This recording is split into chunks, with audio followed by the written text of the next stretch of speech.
Я не договорила про бардак. Порядок в доме очень важен для порядка в голове и для спокойствия ума. Поэтому сейчас мы разберемся, как навести порядок и какие интерьерные приемы помогут как минимум сделать дом чище, а как максимум создать интерьер с обложки, с минимальными затратами. Самый большой бардак получается, когда много мелочевки собирается на горизонтальных поверхностях. Заходя в прихожую, вы складываете чеки, перчатки, шапки, телефоны на первое попавшееся горизонтальное место, и оно там потом скапливается месяцами. В нерешительности складируется что-то на кухонных подоконниках, консолях и столиках. Но если вы просто объедините мелочь по какому-то признаку, по назначению, цвету или по фактуре и сложите их на одну объединяющую базу, то образуется порядок.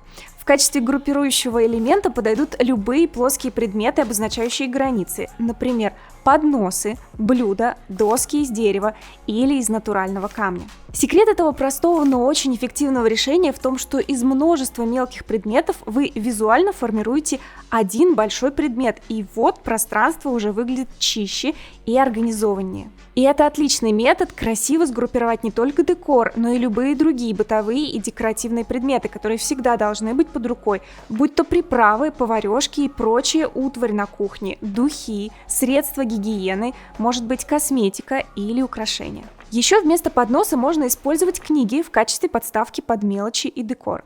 Это решение делает обстановку менее формальной и добавляет уюта. Но в этот момент нам надо начать судить книжку по обложке, и для наших с вами уборочно-декоративных задач выбирать книгу с не пестрой, а наоборот, максимально нейтральной обложкой. Она должна служить фоном для декора, а не перетягивать на себя внимание. Намеренно покупать красивое, дорогое коллекционное издание об искусстве, моде или фотографии в минималистичной обложке лишь в качестве подставки совершенно не обязательно. Вместо этого можно обернуть любую книгу в однотонную бумагу, либо приобрести имитацию декоративной книги, которая на самом деле является коробочкой для хранения мелочи. Таким образом, поймать сразу двух зайцев. Теперь приведем в порядок более объемные вещи. Корзины отлично подойдут для хранения пледов и декоративных подушек, например, в гостиной, или для декоративных подушек и покрывала, которые вы убираете с кровати, пока спите. Кстати, корзины у изножья кровати можно заменить на банкетку, ну или пуфики с хранением. У многих на самом деле есть место, чтобы ее разместить, но не все понимают, зачем ее вообще ставят. Банкетки могут быть очень вместительны, и в них удобно хранить вещи, которые должны быть под рукой, но не вмещаются в прикроватную тумбочку. Это могут быть дополнительные подушки под поясницу, плед, домашний халат и тапочки. Это может быть просто дополнительным местом хранения для тех вещей, что не поместились в шкаф. А еще на ней удобнее переодеваться, чем сидя на кровати, так как она твердая и под весом человека не прогибается, как матрас. В прихожей банкетки и корзины подходят для хранения шапок, перчаток, шарфов, чистой обуви и тапочек для гостей.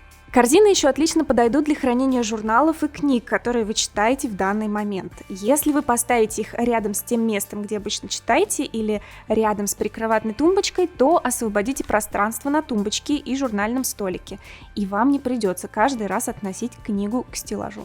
Корзины подойдут для хранения различных предметов на стеллажах, которые не выставишь на показ, но которые всегда должны быть под рукой и в этом месте. В санузлах, которые часто смотрятся неуютно за счет облицовки холодной плиткой, плетеные корзины из натуральных материалов смотрятся особенно хорошо.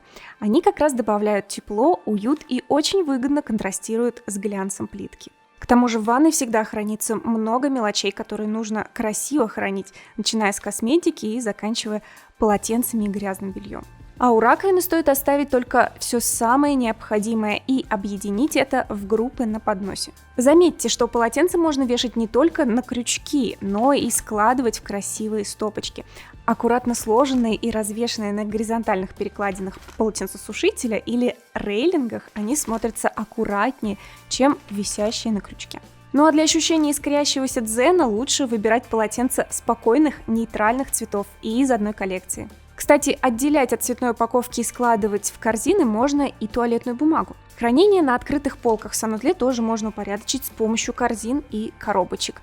А все, что останется на виду, перелить в аккуратные диспенсеры. И их лучше выбрать квадратные, а не круглые, чтобы по максимуму использовать площадь ящика или полки.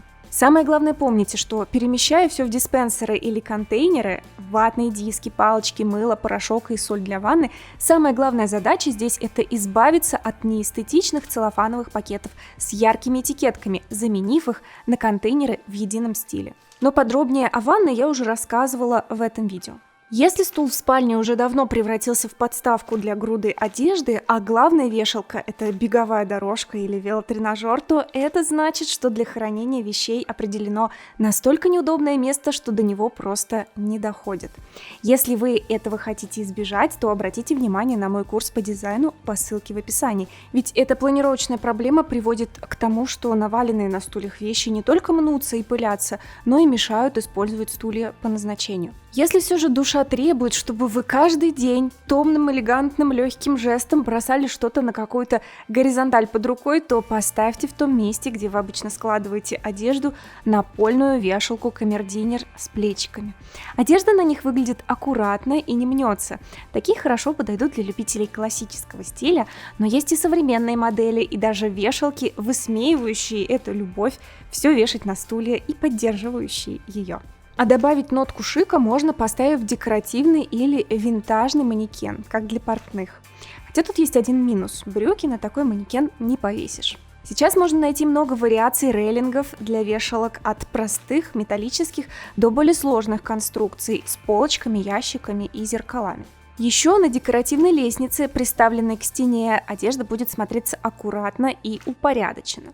Такие лесенки бывают разных форм и могут быть выполнены как из дерева, так и из металла и окрашены в разные цвета, так что можно подобрать вариант под любой стиль.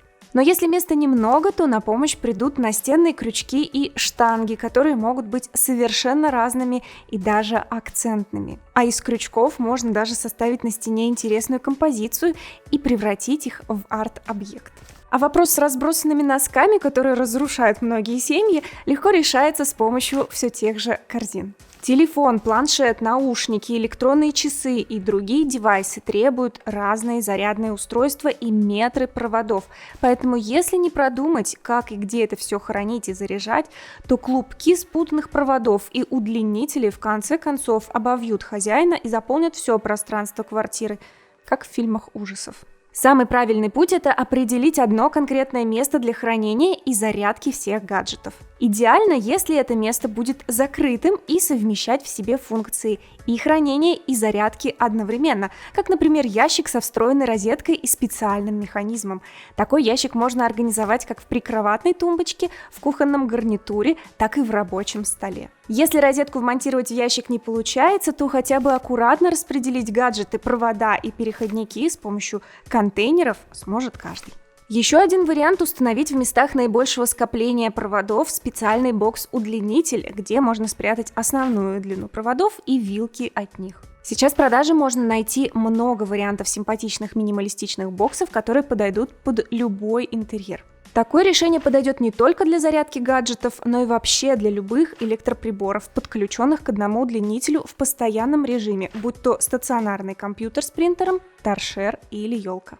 Если со стеллажей на вас смотрит беспорядочное разноцветие корешков книг, то это тоже добавляет визуального бардака интерьеру. Книжные стеллажи и полки обычно имеют большой визуальный вес и оказывают влияние на восприятие всего интерьера в целом, поэтому привести их к целостному виду иногда даже важнее, чем обои выбрать. Тут можно сгруппировать книги по размеру и цвету, разделить их на группы и задать им разное положение, чередуя горизонтальное и вертикальное размещение. Да и вообще всегда создавайте чередующийся ритм с помощью книг. Одни положите стопкой на бок, другие под наклоном, третьи строго вертикально. Именно это и создает динамику. А вот шкаф, плотно заставленный книгами сверху донизу, смотрится скорее как скучный душный архив, и визуально, конечно, он устарел. Можно разбить этот монотонный ритм крупными вазами, статуэтками, фотографиями и прочим декором, обязательно оставляя пространство между ними, чтобы был воздух и не было этого ощущения душноты.